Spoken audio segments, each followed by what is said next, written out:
We're here at St. Luke's Cemetery in downtown Marianna, Florida, with author and historian Mr. Dale Cox. Dale Cox wrote the book, The Battle of Marianna, and he is going to tell us about this headstone. Yeah. This is the grave of Governor John Milton. He was the governor of Florida during the Civil War. An interesting fact about Governor Milton is that he was elected governor when Florida was still part of the United States.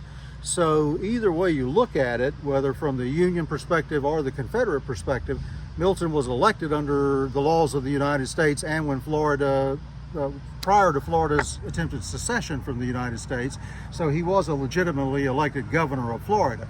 Now, he did not take office until after Florida seceded from the Union. Back then, you were elected and then you waited a year until you actually assumed your office. And you talk about a lame duck session, they really had one back in those days.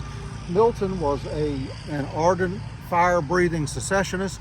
He really was in favor of secession, but by 1864, the time of the Battle of Marianna, he was having real problems with the way the Confederate government in Richmond was conducting itself and was governing affairs in the Deep South.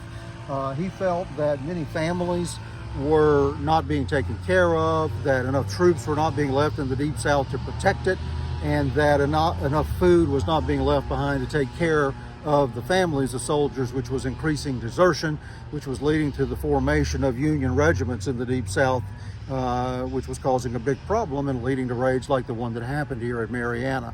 There's a big question about whether Governor Milton committed suicide or not. Of course, he died on April 1st, 1865. The initial story that he committed suicide came out of a newspaper in Baltimore, Maryland. It did not come out of any report in the Deep South or in Florida. And that report claimed that Milton shot himself after becoming despondent over the fall of Richmond. Well, Richmond had not fallen yet on April 1st, 1865, when Milton died of a gunshot wound. According to the local newspaper, which published an extra the week that Milton died of an accidental wound sustained while preparing for a fowling expedition or while preparing to go bird hunting. According to the family story, he took a shotgun down from the wall, he put it on the floor, and when the stock or the butt of the gun bumped the floor, the shotgun went off and killed the governor. There's a couple of interesting facts about it.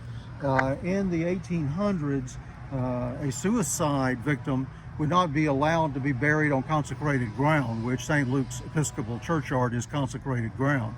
And even the governor of the state would not be allowed to be buried here if he had committed suicide.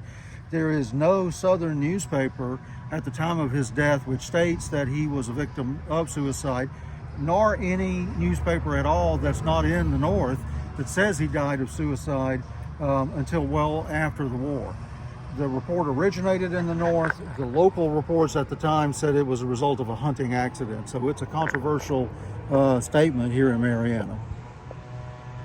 John Milton, former governor of Florida, buried here at St. Luke's Cemetery in downtown Marianna, Florida.